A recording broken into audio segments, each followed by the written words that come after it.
Number 326 of 1001 solved problems in engineering mathematics. So two sides of a triangle are 50 meters and 60 meters long. The angle included between these sides is 30 degrees. What is the interior angle opposite the longest side?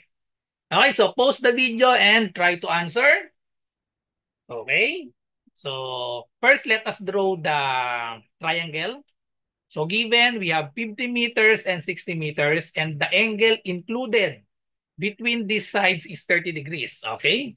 So let the angle, for the given angle, we have 30 degrees. So let that angle be this angle. So we have, let this is 30 degrees. And then this 30 degrees is included. So that is between the 50 meters and 60 meters. So let this side be the 50 meters.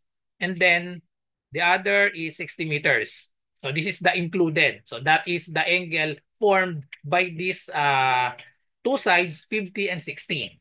So the question is, what is the interior angle opposite opposite the longest side? So we need to solve first the value of the third side so that we can determine the angle opposite. Okay? Opposite the longest side. Okay, so we will use the cosine law because since the given angle is included. Okay? Included of this 50 and 60. So let this 50 meters be A, and then this 60 meters be B, and then we are looking for the value of this C. Solve first the C and then find the interior angle opposite the longest side. Okay, so if this is side C, therefore, the opposite of side C is this angle C.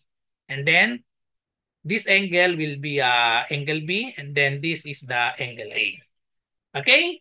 So we will use the cosine law to solve the value of C because the given is the two sides and the included angle.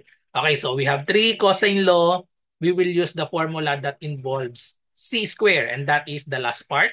So we have C squared is equal to A squared plus B squared minus 2AB and then cosine C. Okay, so let's just substitute the given. So we have C squared equals A squared. So the value of A is 50 meters. So we have 50 squared plus B is 60 meters. So we have 60 squared minus 2AB cosine C. Okay, so we have 2 and then we have A and B. So that is 50 and 60. So 2 times 50 times 60. And then we have cosine the angle C that is 30 degrees. Okay, so we will just use our scientific calculator to evaluate this. Okay, so we have 50 squared plus 60 squared, then minus, let's put a parenthesis. So we have 2 times 50. So we have 2 times 50 times 60 and then times cosine 30. So I will press first the 30 and then cosine and then I'll press the parenthesis and then press the equal sign. So we have 903.8475. So that is the value of C squared. Okay? So to get the value of C, we need to get the square root of this. Okay, so I will just write first. So we have C squared is equal to 903.8476. So I'll just round it up and then get the square root of both sides. So that is now the value of the side C. Okay, so let's just get the square root of this 903.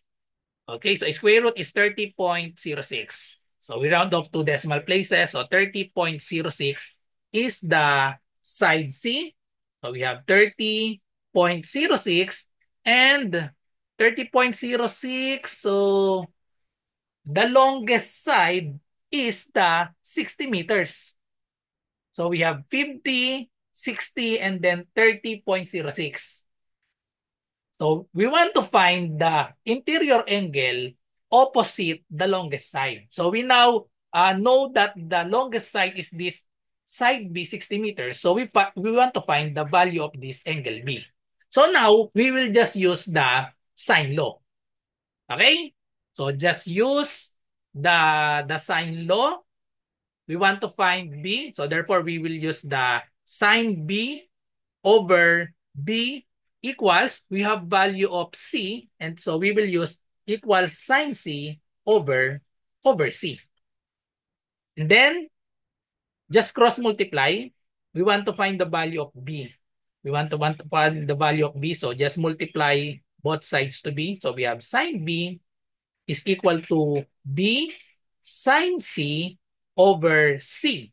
And then finally, this is sine B. So to remove the sine B, this is equal to, I'll write here, B is equal to arc sine or sine to the -1 in our calculator. And then we have B sine C over C. So now we just substitute the value. So arc sine of the value of B is 60. And then we have sine C. The value of C is 30 degrees. And then over C, the value of C is 30.06. 30.06 meters. Okay? So just type that in our calculator. So we can now get the value of the B, the interior angle opposite the longest side. Okay? So let's just type 60 times sine 30. So I'll press first 30 and then I'll press sine. Press equal sign. So that is the product of this. And then divided by 30.06. 30.06. Press equal sign. Okay, so that is the value 0.998. So now we will press the sign to the -1 or the arc sign. So I'll just press this second function and then sign to the -1. So the answer is 86.379. If we round this up to decimal places, 86.38, and that is letter D. Okay, so therefore, the answer is letter D. The value of angle B is 86.38 degrees. So that is the interior angle opposite the longest side. The longest side is the 60 meters, letter D. Follow me for more content like this. Bye-bye.